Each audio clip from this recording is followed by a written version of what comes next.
Hi, how are you? Good, how are you? Good. So my name is Lindsay Luongo. I'm a social worker, and I primarily work with caregivers and with counseling families. So I do have experience, and I want you to feel comfortable divulging things to me. But before you do, I want to tell you a little bit about our confidentiality policy.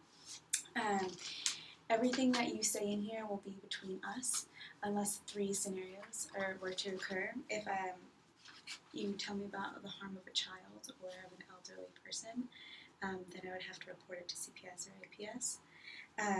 If there is a threat or harm to yourself or to others, I would have to report that as well. Or if the judge subpoenaed any records, then that would not be confidential.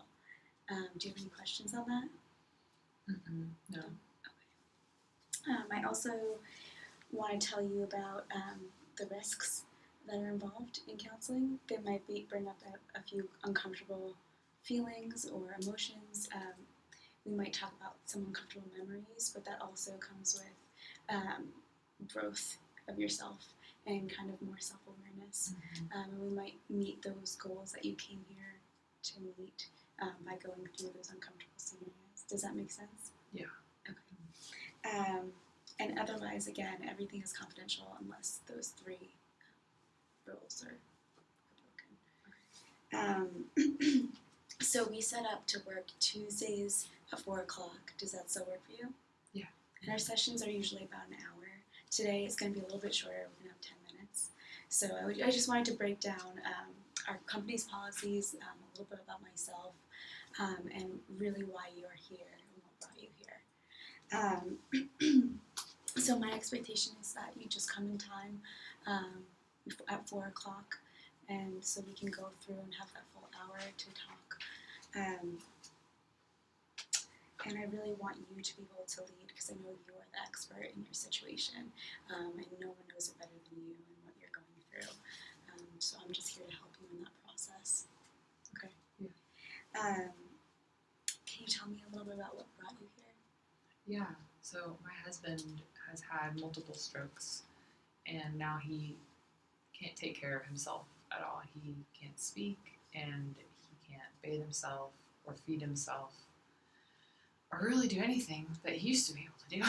And that's put everything on me, and I am his 24-hour caregiver, and he can't say anything to me, and so it's really frustrating to try to do anything for him when he can't even tell me what he needs. It's like an infant all over again.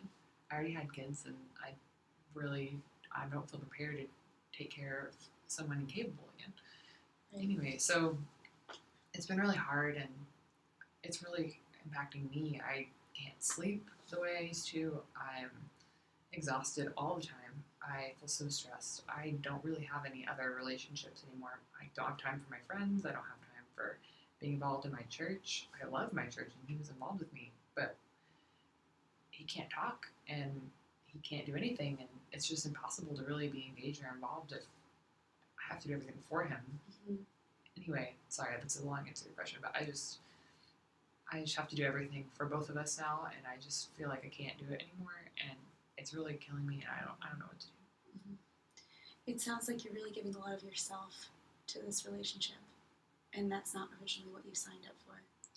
Yeah, I mean, I signed up to care for him and love him in sickness and in health, and I mean that, and it's not that I don't want to. I feel so alone in this, and I don't know what to do. Like I'm going crazy, and I know he wouldn't want that for me, but he can't do anything else, and I can't, and I hate being able not to communicate to my husband. I don't know what he's saying, or thinking, or feeling ever, and it's just hard.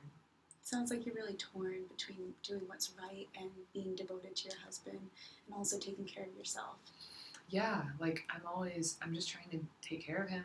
I love him, and I want to do what's right, and that is to take care of him, but I'm not really taking care of myself. I mean, I'm taking care of myself in order to take care of him. So it's very minimal needs being met. Like I'm eating, but I'm eating when he eats. I never eat if I'm just hungry because that takes away from whatever he's doing. I'm eating. If anything, I'll do something for myself when he's napping, which, isn't super often, but it's become more frequent lately. But even that, sometimes I just take a nap because I'm so tired and I can't sleep at night anymore very well. And there's just a lot of anxiety. I don't know. It's just, it's hard to balance caring for yourself and for him. And I have kids, but my daughter lives close, but she can't help a lot, and my son is in Alaska, and um, that's just not conducive to being able to help. And I think that there's a lot of tension there. Mm-hmm. Anyway, it's just, yeah, there's a lot of dynamics. Do you feel like, I think coming to counseling was a great first step in self-care. So I think by you coming here, you're really telling yourself that you need something else to change in order to be happy. Is that right? Yeah, I mean, people have been telling me to go to counseling for so long anyway, and I just finally broke down and did. I really didn't want to. Mm-hmm. I didn't want to have to talk. I mean, you seem nice, but I don't know you. I don't Mm-hmm. really. It's weird to talk to someone you don't know about everything, but I can't do this anymore. The way it's going, I need help, but I can't. Mm-hmm. I gotta figure out another way. Would it help if I told you a little bit more about myself? Yeah. So like I said, my name's Lindsay. I got my social work license about 3 years ago, and I have one child and a husband, and I live not too far from here. I take care of my grandmother from time to time, switching off with my siblings, and she is also in poor health.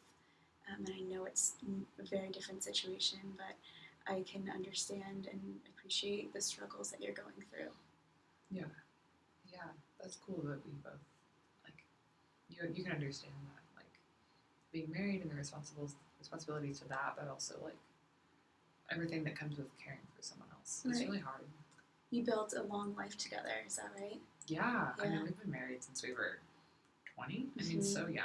Mm-hmm. And so for this, it's just changed everything.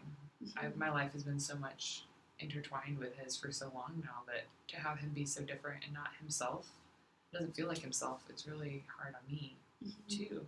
Even if I wasn't his primary caregiver, it would be a loss of my husband in a way. I mean, he's there, but when he can't talk, it's really made a huge damper on everything. Mm-hmm. And do you have to take him to doctor's appointments as well? Oh yeah, I mean, we go to doctor's appointments 2 or 3 times a week, and helping him maintain his medications. I mean, he can do certain things, but his memory's not great either. Okay. Are there nurses to help you with this? I mean, they're helpful while we're at the doctor, but there's no one in the home with me. Okay. So it sounds like you have all this responsibility, and you feel responsible because you made a commitment to your husband when you got married. Yeah, exactly. Mm-hmm. Yeah. Mm-hmm.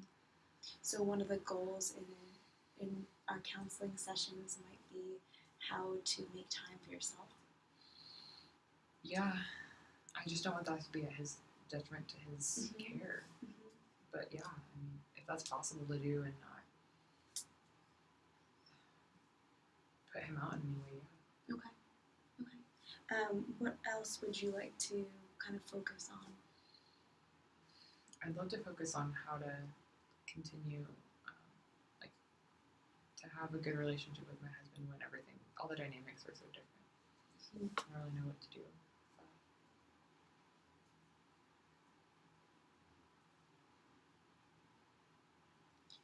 Okay, and I think that's a great starting point for our counseling sessions. Do you have any questions for me, even regarding our confidentiality policy or any of our goals that we've discussed? I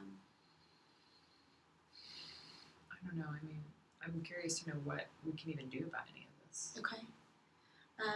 So I'm here to help you. So in certain scenarios, you would tell me how you're feeling, about, overwhelmed, and we can talk through different scenarios together and how you can better help yourself without that impeding on your husband. Because I know that's what's important to you, and I want to make sure that we make that a top value, because that seems like that's a top value for you. Yeah, that's right? The top priority. Okay, is making sure he's taken care of. Yeah. Okay, and you want to be the primary caregiver for him.